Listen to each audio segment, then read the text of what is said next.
Mikir. Ada orang sakit hati, ada orang yang tidak dapat tempat, ada orang yang terpinggirkan, ada orang yang tidak dapat bagian, ada orang yang dibayar. Jangan lupa, ada yang memelihara kok ini. Ada yang memelihara. Contoh, hoax. Asal kata hoax itu adalah hokus. Hokus itu artinya adalah mengelabui. Mengelabui Fungsinya mata. apa? Fungsinya menguji orang dungu. Mengelabui. Mengelabui orang Ya. dungu. Yes. Saya telah ikut menyuarakan sesuatu yang belum diyakini kebenarannya. Karena itu yang terjadi. Jadi skandal Alan Loh, Sokal itu. Jadi hari skandal. ini bukan orang dungu yang dikelabui, orang-orang pandai. Bahwa saya akui bahwa saya gerusa-gerusu. Namanya kita baru belajar ya. Orang-orang yang ibadahnya Asal baik usul pun dari hoax dikelabui. itu. Referensi itu tidak cukup hanya membaca satu.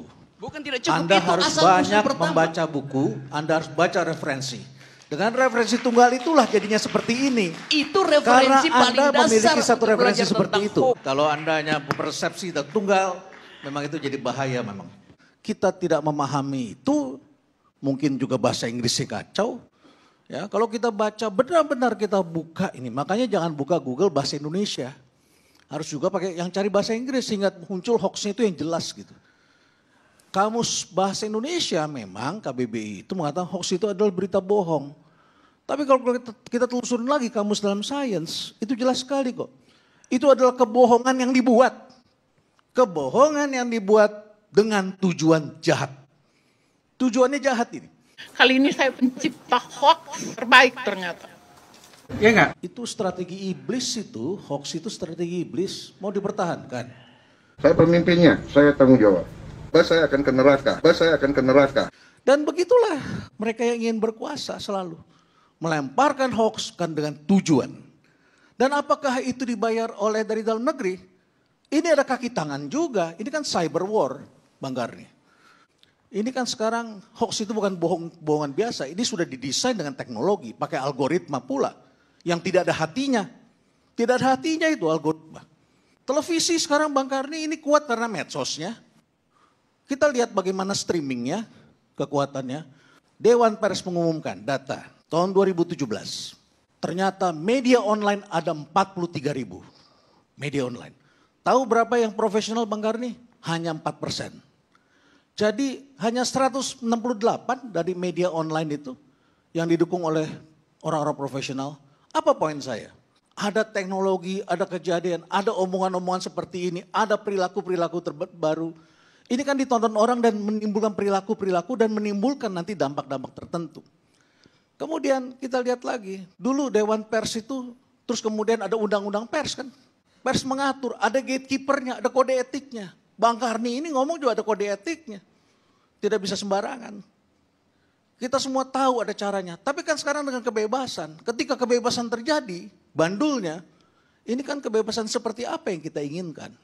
Tentu harus dengan tanggung jawab. Kita punya Pancasila. Bagaimana persatuan ini kita tegakkan? Moda sosial. Moda sosial itu perekat kita. Sehingga jadilah Indonesia ini. Tapi kalau kita kemudian jadinya bertengkar satu sama lain, nggak ada lagi Bang Karni.